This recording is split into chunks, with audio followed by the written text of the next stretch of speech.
Bismillahirrahmanirrahim. Assalamualaikum warahmatullahi wabarakatuh. Perkenalkan, nama saya Setrio Suluktatio dengan NIM 073002200040 dari Teknik Pertambangan Universitas Trisakti. Di sini saya akan mempresentasikan UAS batubara. Yang pertama ada daftar isi, proses pengayakan dan klasifikasi batubara. Yang kedua ada jenis metode pencucian batubara, lalu ada sampling batubara, ada blending dan homogenisasi, lalu ada penjelasan artikel.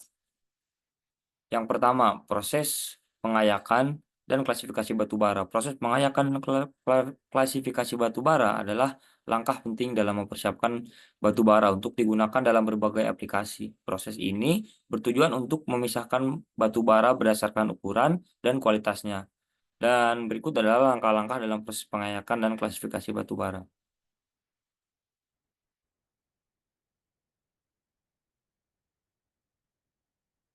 Pengayakan primer. Batubara diangkut ke pabrik pengolahan dengan menggunakan truk atau kereta api atau bahkan kapal tongkang.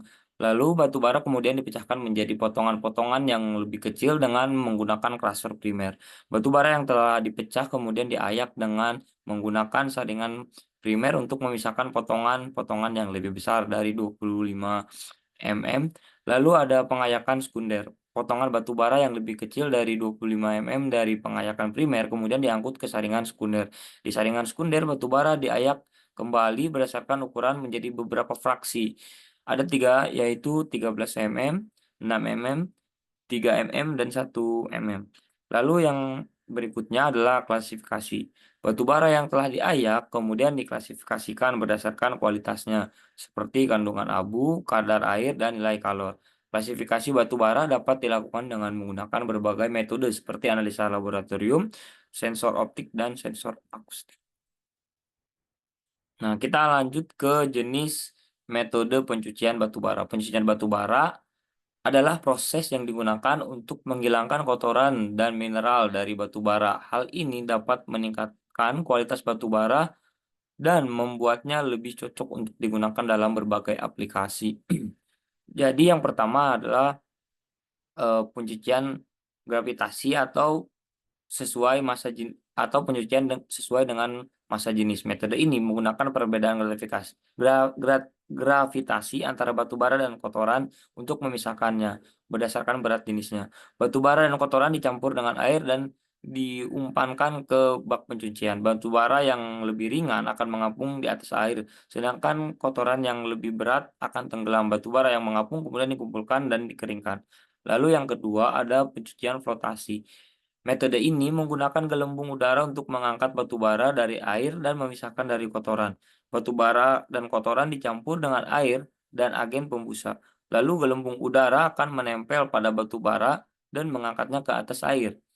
Kotoran yang lebih berat akan tenggelam ke dasar bak pencucian dan batu bara yang mengapung kemudian dikumpulkan lalu dikeringkan. Dan itulah cara pencucian batu bara sesuai dengan metode yang biasa dilakukan untuk pencucian batu bara.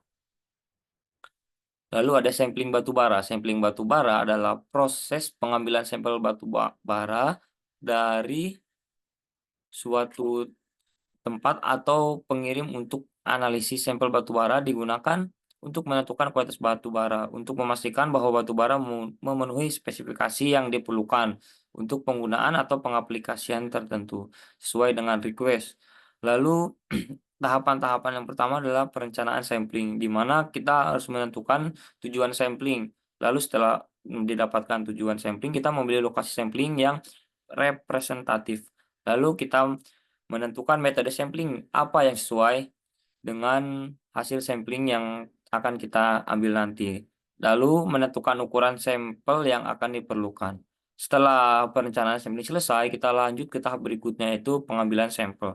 Pengambilan sampel batu bara dari lokasi yang telah ditentukan, mengamankan sampel agar tidak terkontaminasi, dan mendokumentasikan proses pengambilan sampel. Jadi setelah perencanaan, kita langsung mengambil sampel dengan tahapan-tahapan yang tadi saya sebutkan. Lalu setelah kedua tahapan tersebut selesai, kita lanjut ke tahapan berikutnya, yaitu analisis sampel batu bara. Menganalisis sampel batu bara di mana biasa dilakukan dalam laboratorium untuk menentukan kualitas yang pertama, dan kedua untuk menentukan data-data yang ada dari sampel tersebut. Dan sampel tersebut nantinya akan diklasifikasikan sesuai dengan hasil dari analisis sampel. Lalu kita lanjut, blending dan homogenisasi. Blending dan homogenisasi adalah proses penting dalam pengolahan bara untuk menghasilkan produk akhir yang konsisten dan memenuhi spesifikasi pengguna. Keduanya terkait erat namun memiliki tujuan sedikit berbeda. Sebelah kiri ada blending, tujuannya mencampurkan batu bara dari berbagai sumber atau fraksi dengan kualitas berbeda untuk mencapai spesifikasi produk akhir yang diinginkan.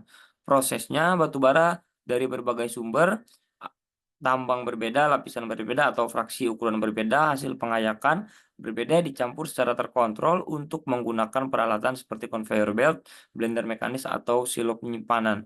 Keuntungannya memenuhi spesifikasi penggunaan secara konsisten dengan menggabungkan batu bara kualitas tinggi dan rendah, lalu mengoptimalkan penggunaan batu bara dengan kualitas berbeda. Lalu yang terakhir mengurangi biaya dengan memanfaatkan batu bara yang kurang berharga. Lalu ada homogenisasi, tujuannya memastikan distribusi kualitas batu bara yang seragam dalam campuran akhir. Prosesnya setelah blending, batu bara yang telah dicampur diproses untuk mencapai distribusi ukuran partikel dan kualitas yang merata. Ini dapat dilakukan dengan cara yang pertama, penyebaran lapisan, stockpile management.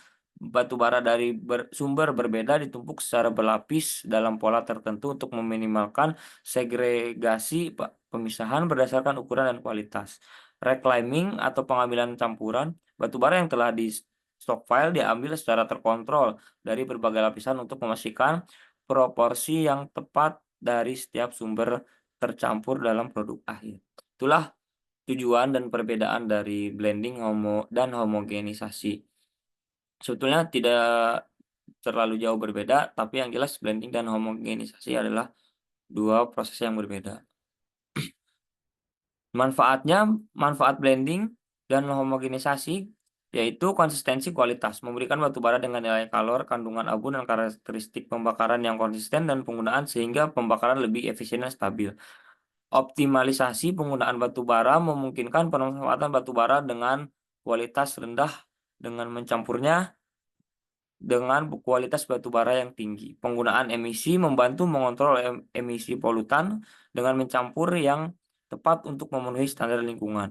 Lalu peningkatan kinerja pembangkit listrik, memastikan pembakaran yang stabil dan efisien di pembangkit listrik tenaga uap atau yang menggunakan batu bara sebagai bahan bakar.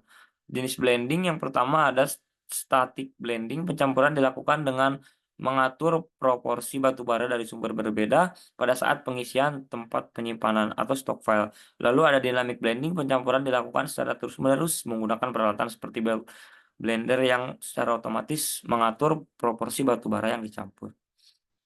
Lalu di sini ada penjelasan artikel. Yang pertama, dari artikel itu bisa kita simpulkan proses blending di PT Kapuas Tunggal Persada. Dilakukannya di Rompit Jeliwan Barat dengan dua metode, line type stockpile dan area stockpiling. Dan produk batubara dibagi menjadi tiga kategori, produk 1, produk 2, dan produk 3. Spesifikasi batubara yang diinginkan adalah kalori 6.500 kalori per kilogram. Lalu ada total moisture-nya 10%, total sulfur 1%, dan as 14%. Metode simulasi blending, di mana di sini ada 6 poin. Pertama, perhitungan teoritis. Kedua, menggunakan Microsoft Excel Solver. Lalu rumus turunan untuk 2 produk. Lalu ada rumus eliminasi substitusi untuk 3 produk. Lalu yang terakhir adalah blending kalkulator Sebes. Lalu ada hasil simulasi blending, beberapa alternatif untuk mengoptimalkan produk dengan as tinggi.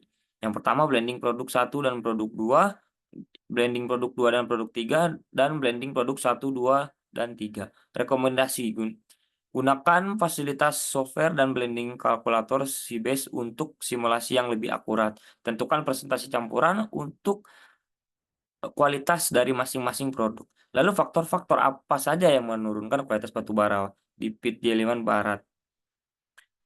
pengambilan sampel yang tidak tepat, pengelompokan batu bara yang kurang tepat, kondisi ROM yang tidak optimal, kualitas data batu bara yang belum diperbarui, dan lama penumpukan batu bara yang berlebihan. Jadi kesimpulannya di PT Kapuas Tunggal Persada menggunakan dua metode blending untuk menghasilkan batu bara yang memenuhi spesifikasi pasar. Nilai kalor tinggi, kandungan air dan sulfur rendah, serta kandungan abu terkontrol. Penelitian ini membandingkan metode simulasi blending, perhitungan manual, software Excel, rumus turunan, dan software khusus untuk menentukan campuran batu bara optimal dari tiga kategori yang ada. Hasil simulasi menunjukkan beberapa alternatif untuk batu bara dengan kandungan abu tinggi, didasarkan penggunaan software khusus untuk akurasi dan efisiensi. Selain itu, penelitian ini menekankan pentingnya pengendalian faktor-faktor yang dapat menurunkan kualitas batu bara, seperti pengambilan sampel, penyimpanan, dan pembaruan data. Dengan menerapkan rekomendasi ini, PT Kapuas Tunggal Persada dapat meningkatkan efisiensi operasi blending, menghasilkan batu bara berkualitas tinggi, dan pada akhirnya memenuhi kebutuhan pasar dengan lebih baik. Cukup sekian dari presentasi saya. Mohon maaf bila ada kekurangan. Wabillahi taufiq wal hidayah. Wassalamualaikum warahmatullahi wabarakatuh.